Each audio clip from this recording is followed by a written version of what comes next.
Amawulire ku 9:3 BT Fama gakusomerwa Joan Navubya. Wow, mugesa weno nze Joan Navubya. Yafesi ya kalisoliso wa gavumenti efulumiza ekiwandiiko ekigamba obwalamu abadde ssenkulu w'ekitongole ky'ebyomutindo mu ggwanga ekya UNBS David Livingstone Ebiro.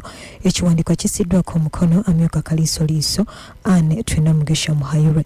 Ebiro yagaana okulabikako eri yafesi ya kalisoliso Sabiti yawedde okwanukula ebibuuzo ku bye yayogera mu Paalamenti nga bwe yagulirira n'obukadde 10 eri boodi ya UNBS okumungira kontrakiti.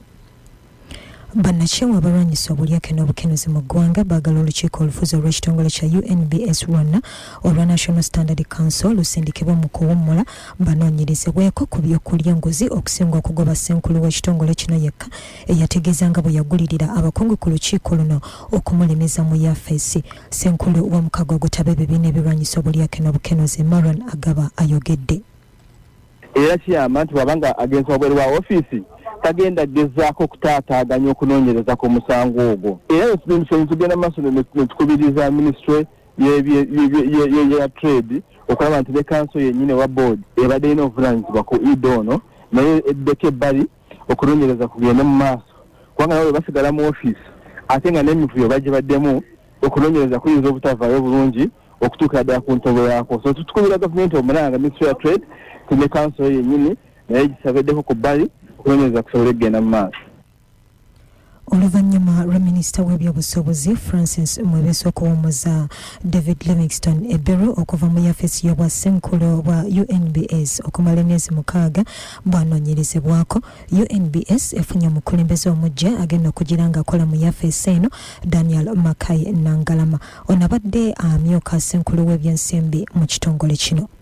Stanbic Bank esukulumye ku banki endala zonna bwewangudde engula ya banki esinga mu nsi mu nteekateeka emanyiddwa nga Euro Money Awards for Excellence 2023.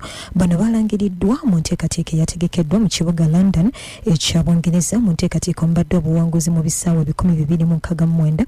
Stanbic Bank mwesolobeezeddwa okusinga banki endala ng'obuwanguzi bwalondeddwa ku mitendera egy'enjawulo okuli ogwa buli ggwanga ogw'ettundutundu eggwanga eryo gye lisangibwa n'omutendera gw'enkolongo y'ensi yonna.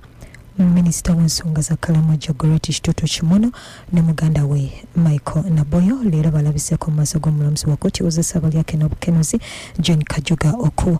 Mu lutula lwa kkooti bano bayisizza okusaba kwabwe nga bawera bannamawulire okubakuba ebifaananyi era omulamuzi n'akikkiriza bwe bategeezeza nti bawandiikibwako ogw'obubbi kyokka ng'ate si babbi. Kino gikulabwa omubiriri bano be bamu ku baavunaanibwa emisango egyekuusa n'okubba amabaati agalina okuganyulwamu abankuseere ab'e Kalamoja. N'olwaleero mu lutuula lwa kkooti eno beewakanye ne bagamba nti ago matugambuzi ge babasibako okubaliisa engo. Kati waliwo omuvubuka mu bitundu bya Nansana yaweereddwa ekitanda ng'ono yasazeewo okwekomako omuliro katono afe lwa mukazi Omufumbo gwe yabadde aperereza okumugaana.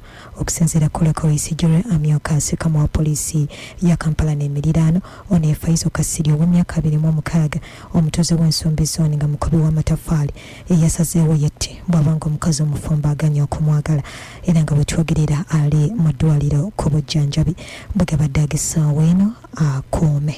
Ago ge gabadde amawulire ku 9:3 BT Fama gakutusiddwako DFCU Bank.